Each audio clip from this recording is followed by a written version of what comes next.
This is CBC Vancouver News.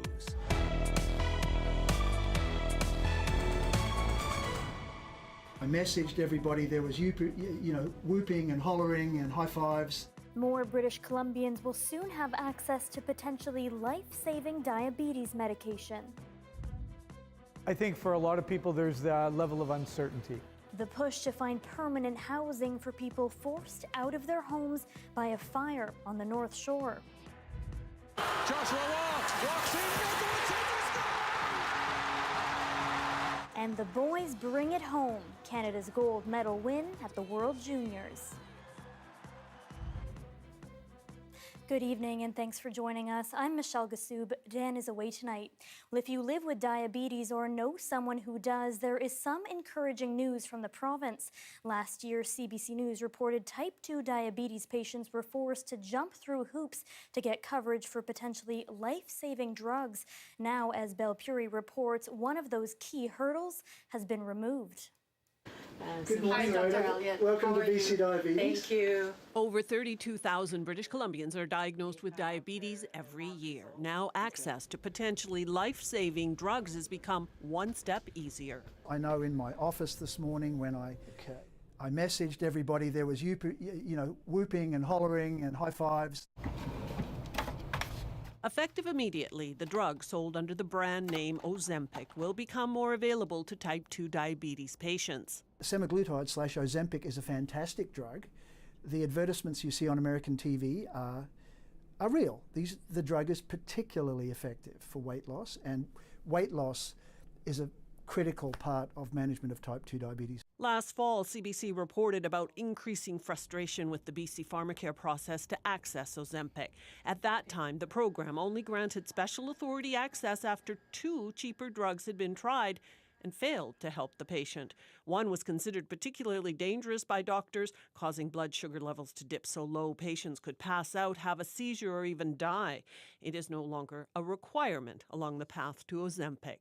That said, the Ozempic pharmacare change still falls short of regular benefit coverage. We still are recommended to try metformin for at least 3 months. So that's, I think, still, pharmacare's way of strongly suggesting that we follow protocols that still limit accessibility. Doctors say the next obstacle to tackle is the cost of diabetes drugs and how the deductible is calculated. The problem right now, it's just accessibility because of cost and coverage. So let's not forget that cost and coverage are limiting access to these medications, not supply. It's estimated 400,000 British Columbians have type 2 diabetes. Those who didn't qualify for Ozempic under the previous pharmacare criteria are advised to reapply immediately. Belpuri, CBC News, Vancouver. Almost 200 people are still without a place to live a week after a fire tore through their North Vancouver building. Yasmin Gandham has more on the push to find them permanent shelter. People in 26 units remain displaced after the fire ripped through a third-story flat at this apartment building at Marine Drive and Capilano Road in North Vancouver just 2 days after Christmas. Fire crews say the blaze has been deemed accidental. There's that level of uncertainty, just in terms of being able to get back into their building, whether they will be able to get back into the building, and that obviously causes some stress. It's the latest in a recent rash of fires. These fires in residential areas in such close proximity with large numbers of people. So I know North Shore Emergency Management is dealing with 3 specific examples, 2 in the city of North Vancouver and then this one in the district, which has created a large number of individuals that are not able to get back into their residences. North Shore Emergency Management is working with BC Housing to get everyone a new place to live. Right now, 190 people are living in hotels. We've been able to house everybody either through billeting with friends and family or house them in hotels that are across the North Shore that have been able to actually accommodate all of the displaced residents that are needing to stay in hotels and don't have friends or family to stay with. But the goal is to get people into something more permanent. we help them find a supportive mechanism into a new home. Hopefully that can be on the North Shore to retain that sense of community, but for others it might mean moving across different areas of Metro Vancouver. Those support services are set to end on January 16th, but it's hoped they will be extended. Yasmin Gandam, CBC News, North Vancouver.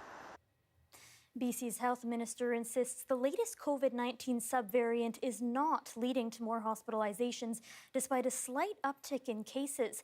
12 cases of the XBB 1.5 variant have been detected in the Coastal Health and Fraser Health regions so far. The highly transmissible subvariant is rising rapidly south of the border and is expected to account for roughly 40% of that country's COVID cases soon. This subvariant will have a massive incremental effect compared to what we already face. We don't know, but obviously the response and the need to respond by continuing to have people get vaccinated remains paramount in my mind. It's why we're continuing to offer vaccination as widely as we are. Dix notes there are more than 1 million people in BC who are double vaccinated but have not gotten a booster yet. New mandatory COVID-19 testing measures are now in place for certain flights landing in Canada. Anyone flying in from China, Hong Kong, or Macau need to provide a negative COVID test taken before they leave. This is in reaction to the explosion of cases in China. Passengers heading to Beijing from YVR today were decidedly mixed on the new rules and wondering what to expect when they return. The situation in Beijing is now very well, so I'm a little bit nervous that I won't get COVID in Canada, but maybe I can get COVID in Beijing. In my point of view, I think the Canada should test anyone who come to Canada rather than just in China, just the people who come down China. It's very fair. It's very fair for like the Canadian people, right? The temporary testing measures are in place for 30 days and will be reassessed as more details come through on case counts in those regions.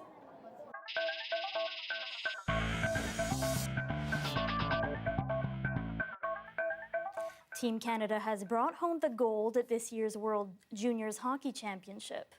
He's got Wall with him. Joshua Wall walks in, got the The Halifax crowd exploded with that play. Dylan Guenther with the golden goal a little over 6 minutes into overtime. That's 2 goals in a row for Canada at the Junior Championship and 3 in 4 years. Well, in other hockey news, a slew of players and a coach have been suspended after a line brawl in a junior hockey game in Nelson on New Year's Eve. And there's a scrum right away. Marco. everybody dropped their sticks. The fight kicked off during the second period between the Nelson Leafs and the Beaver Valley Nighthawks. The Kootenay International Junior Hockey League has announced several punishments. Leafs head coach Adam DeBella is suspended indefinitely pending an investigation by the league. 5 Nelson players have been suspended, 4 of whom have been benched for 8 games each, and 4 Nighthawk players will sit out 2 games each. Some good news. Just days after collapsing on the football field, doctors say Demar Hamlin is awake and able to communicate with a pen and paper. First question that he wrote when he started to awaken was did we win? So we know that he's really, it's not only that the lights are on, we know that he's home. The Buffalo Bills player suffered a cardiac arrest during Monday Night Football against the Cincinnati Bengals. Hamlin remains critically ill and on a ventilator, but he is able to move his hands and feet. Doctors say it is too early to know when he might fully recover.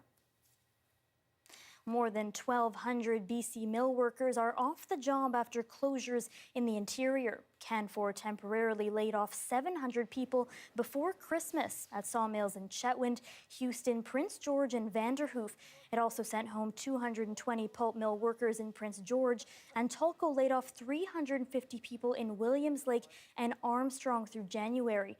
Canfor and Tulco blame what they call poor market conditions and a lack of wood fibre. Last month, BC Premier David Eby said the province's forest sector has never been under greater stress. The Kamloops man has accused the Abbotsford police of using excessive force after he was arrested in November. Ryan Altzenberger alleges he was leaving a concert when police detained him in connection to a separate investigation. After some back and forth, the suit claims he was pushed to the ground.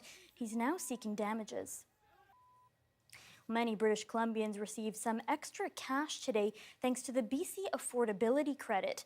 The Finance Ministry says 85% of people in the province will automatically get a full or partial credit. It's issued through the Canada Revenue Agency and hands out as much as $164 per adult and $41 per child. If you haven't gotten the credit yet, the CRA says it can take up to 10 business days to arrive, and other payments are on the horizon. On January 20th, the first of 3 enhanced BC family benefit payments will be issued. That's $58 per child, with a few more credits over February and March. Some major changes have been made to BC's housing market, both federally and provincially. BC Housing Assessments noticed increases in home values, but selling prices were falling across the country last week. The Canadian Real Estate Association says home sales dropped by 3.3% in November. Greater Vancouver and the Fraser Valley actually had the lowest sales across the country. Add to that a federal ban on some foreign buyers. And just this week, the province brought in a home buyer's protection rule. It allows people to back out of a new home purchase for up to 3 days after signing. BC SPCA animal protection officers have recovered 63 dogs from a property in Mission that was posing as a rescue organization. The BC SPCA says the animals were being kept in a garage and various rooms inside the home. The dogs were being kept in overcrowded, unsanitary conditions and were exposed to high ammonia levels from urine. The animals were suffering from multiple medical and behavioral issues. They're now being treated and will remain in the SPCA's care while the investigation continues. Their silence, their inaction, we cannot tolerate it anymore. Calls to action against an Iranian official living in Montreal. More on why protesters want him gone after the break.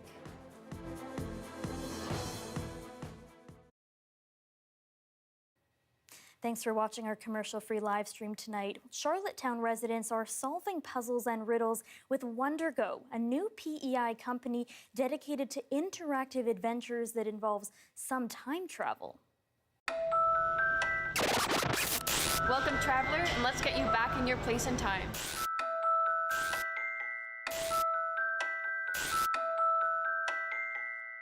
Going to have a time travel, this is like the funnest thing, as long as we figured it out. You needed to go around, and that's the good thing for the exercise. Truthfully, I have like 5,500 steps today. Reading backwards, reading upside down, so it was just really fun to see how other people approach puzzles as well. Like basically, it's a time traveler story, and everyone like trapped in time. So like everyone trapped in the Confederation called Moore, which means nobody can get out until they find all the clue and make it together and find the way to go back to their world. Or give them an introduction to the game and tell them that they have these other QR codes spread at different stations across the mall that they have to go and scan. And once they scan those QR codes, then it will tell them to do a sort of activity or solve a puzzle. And after they do that, they get a piece of the final puzzle, which in our case is a blueprint piece for a time machine. The game itself probably taking like 1 to 2 hours, depends like how good the team is. Each of our team members had different strengths, so we were able to, some were really fast at word puzzles, and then others, context was important. An event combination of escape rooms, scavenger hunts, and live role-playing experiences. And we don't have a fixed spot, unlike other escape rooms where we have our adventures. Instead, we go to these venues and then work with the people in the venues to set up some activities that kind of relate to that venue in some way. For example, we have partnerships with some of the stores here. Depends on the game. Like a different game, we have different theme, but like we try our best to put like different history and the different storyline and in there, so people can, while they play the game, they actually can learn some history as well and learn the different way to play the game as well. I mean, escape rooms are have been done all over the world, but this sort of idea of having a bit of a more open experience is something that has first started in China and has started to become a thing in some other countries. I've seen examples of companies doing it in the US and France, but not so much in Canada really. So we thought that there might be a niche to sort of expand into this sort of market. Really cool.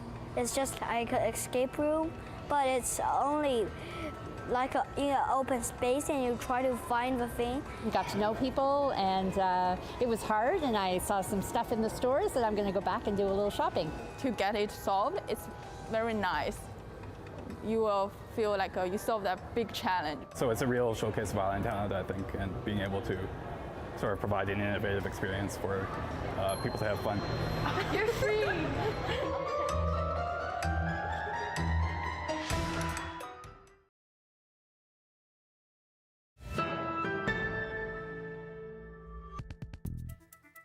Police in Quebec are looking into the discovery of a man's body close to an unofficial border crossing near New York State. Roxham Road is known for migrants crossing into Canada from the south, or as Valeria Corey-Manocchio reports, for those trying to enter the United States. With help from the RCMP, the Sûreté du Québec searched for clues here. This is the spot where the man was found unresponsive Wednesday afternoon and was airlifted to hospital where he was pronounced dead. It's just between Roxham Road and the Saint Bernard de la Colle border crossing. This person was first spotted by an helicopter from the border patrols of the United States of America. So it was actually from the American side that this person was first spotted, but the person was on the Canadian side. Police sources who spoke to Radio-Canada say the man was a migrant who was trying to cross the unofficial border. The man's nationality is unknown. It's unclear whether he crossed into Canada or was heading to the United States. My reaction is not again. Last year, a record number of asylum seekers used the Roxham Road crossing to come into Quebec from the U.S., 45,000 in all between January and November alone. That compares to more than 7,000 in 2021. There's more issues. People are moving from one country to another. It's been always something that existed, but with all the conflicts and the difficulties that exist in different countries, we're going to see a lot of people trying to find a safe place. The death comes as Quebec's premier has pressed Ottawa to stem the influx of asylum seekers. Both he and immigrants' rights groups have pressed for changes to the so-called Third Safe Country Agreement with the U.S. that prompts them to use Roxham Road. Most people would say is that what should be done is allowing people to present themselves voluntarily at an official port of entry that would avoid having one large amount of people coming through Roxham Road, and so that would also divide everybody throughout all the official borders throughout Canada. Canada's Public Security Ministry says it's saddened by this death and it's keeping an eye on the situation. Meanwhile, provincial police are continuing to investigate to determine who this man was and how he died. Valeria Corey-Manocchio, CBC News, Montreal. A scary situation is currently unfolding in the Mexican state of Sinaloa, prompting Ottawa to issue a warning to Canadians traveling there.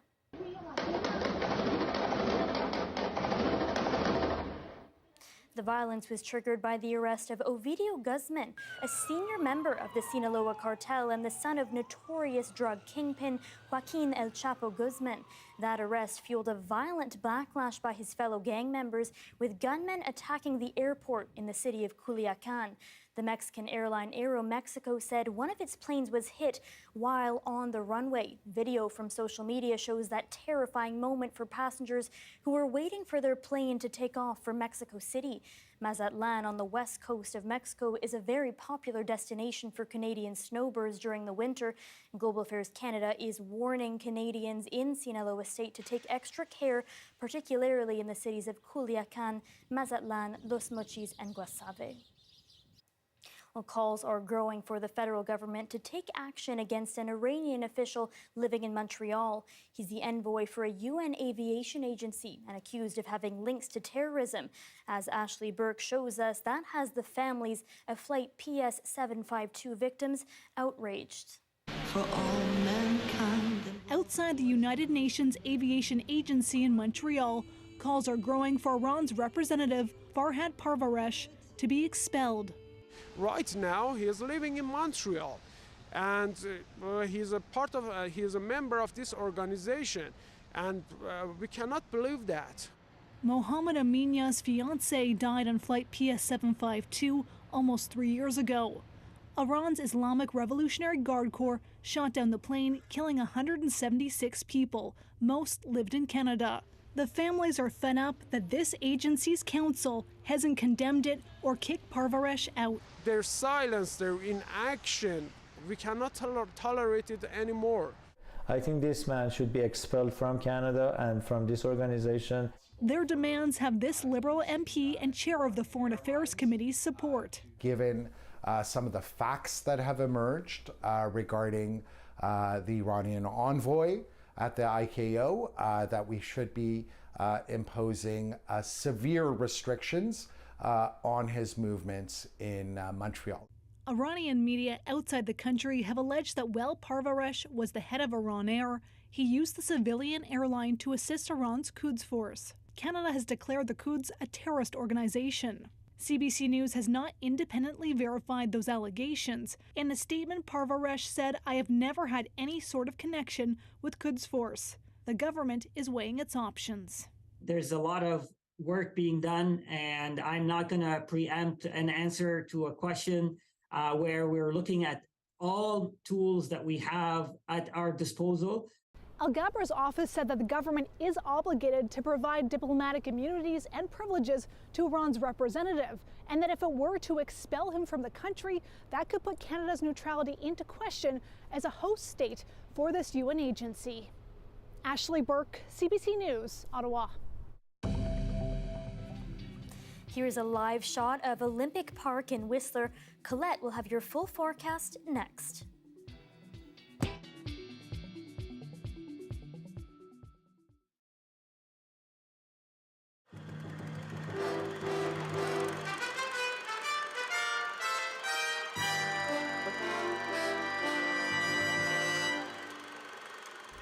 Jack Kane's backyard workshop is cluttered with radio equipment, but it's his ever-present scanner that many of his friends know him for best. He has literally written the book on scanners, a list of BC radio frequencies, as well as a how-to manual. What's the appeal? It's almost like broadening your senses, if I want to get esoteric about it. It's like opening up a window into a different world. The window is easy to open. Kane's book has thousands of frequencies listed: police radio channels, ambulances, taxis, even the Vancouver hospital paging system. Enter the frequencies into a scanner, and it roams the airwaves, stopping when it hears something. 3 Charlie 10-4. That's ambulance. Kane is not alone. The federal government estimates more than 900,000 scanners are being used in Canada. At this radio store in Vancouver, they sell about one a day, ranging in price from $240 to about $700. People that buy them are quite varied. You'll find a lot of people for their own personal enjoyment. Elderly people, for example, it becomes a kind of a window on what's taking place in the city. But there is a more notorious side to scanners. Just ask Bud Smith, the former BC Attorney General, who quit amid controversy after someone used a scanner to listen into his car phone calls and released the tapes to the media and opposition. And in London late last year, British tabloids released what they said was a recording of an intercepted call between the Princess of Wales and a friend. If you want to be like me, you've got to suffer. With the widespread use of cellular phones and even cordless phones in houses, the opportunities to listen in have never been greater. Of course, some who listen in to phone calls don't like to talk about it, but it is being done. There is, for example, a man in a small Ontario town who says he's been listening in to his neighbor's phone conversations for months. He uses an inexpensive scanner like this one, plugs in the frequencies used by cordless phones right across the country, and when anyone in his neighborhood reaches for their cordless phone, his scanner is all ears. Are you feeling any better? Oh, yeah. Everything's fine. Oh, that's good. That may be little comfort to those who use cellular and cordless phones. An official with the Cantel cellular network considers scanner users peeping toms. And I think what the scanners are basically doing is using electronic means to listen to private conversations, which is really the equivalent of people looking in a window and listening to a private conversation in a room.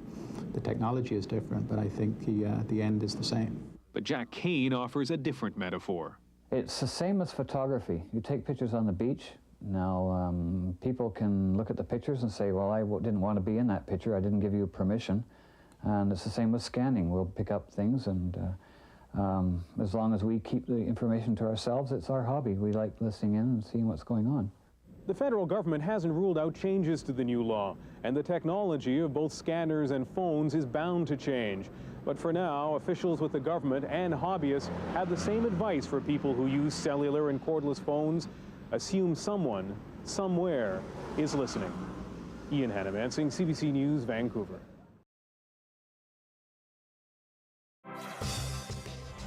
Hi, I'm Amy Bell, and here's what's in your CBC Vancouver inbox.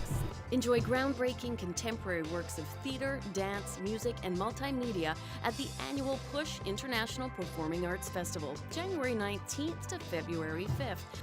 And never miss a special programming series, event, or contest. Subscribe to CBC Vancouver's e-newsletter at cbc.ca/Vancouver Inbox and keep connected with us. The weather update is brought to you by Direct Buy Furnace, installing the most reliable heating and cooling brand. It's hard to stop a train.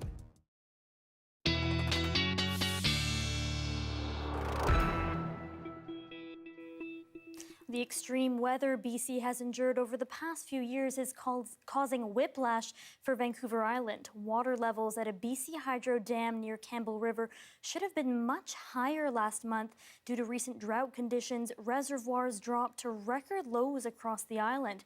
Then water levels rose once again, allowing Hydro to release the water back into the Campbell River. This comes as water levels are well below normal. The coming weeks could determine water levels for the island into the rest of the year. Now, meteorologist Colette Kennedy joins us now to give us an idea of how recent weather warnings affect us and what we should know heading into the weekend. Colette? Just want to have a look at those wind warnings, although getting into some improvement through the overnight and having them back off from where they've been through this evening, but still some strong winds for Howe Sound, that northerly outflow, that dissipating, but not necessarily elsewhere. Like I said, it is getting better, and it will overnight. We see them backing off, and then tomorrow we have some gusty conditions, but not like what we're talking about here with our wind warnings, with some of the strongest gusts exceeding 100 kilometers an hour for northern Vancouver Island, and even that risk here, western Vancouver Island, with what we have been seeing with this wave moving through. Precipitation to go along with it, and we'll take a look at that in just a moment, but also just looking ahead in terms of this is going through to tomorrow. So Friday night into Saturday, when another wave comes through, I just want you to know that at times for greater Victoria, especially anytime you're closer to the water there along the Sunshine Coast too, that there will still potentially be some stronger gusts coming through. And really looking at the rotation of what's happening in the Pacific, it is not good news given the issues and the flooding that's taking place in California, into Nevada as well, because we're really seeing that rotation carrying on where the heaviest rain, all of that atmospheric river really not changing direction, so it's continuing to push the systems in there with the heaviest amounts, but we do get impacted by some of these bands, and there's more to come. And you think over to the end, and then in that rotation, guess what? Yeah, more development yet again. So not really seeing a change in the pattern as we go through into the next week. And that's kind of why I'm watching towards the end of the weekend, what we might be seeing here towards Sunday night into Monday morning. All right, a look at your forecast here for Victoria. The mild temperatures continue, and with some sunny breaks. That potential's there tomorrow.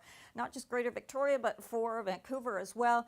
And so 9 degrees for the high, 11 Victoria, even 10 for Abbotsford. Around the province, Prince George at 0, We are talking about negatives into Cranbrook -3, but notice some of those sunny breaks there because of that ridge of high pressure that's really kind of hung in there. So that's a positive too. And looking right through the period, do you see much of a change? I know sky conditions giving us at times the waves of the rain coming in with those systems rotating through, but also it does keep those temperatures up there above seasonal for this time of year. All right, thanks so much, Colette. And that is your late news for this Thursday. Thank you so much for joining us tonight. For news anytime, visit our website, cbc.ca/bc. Your next local news is on the early edition on CBC Radio 1. That starts tomorrow morning at 5 a.m. Good night.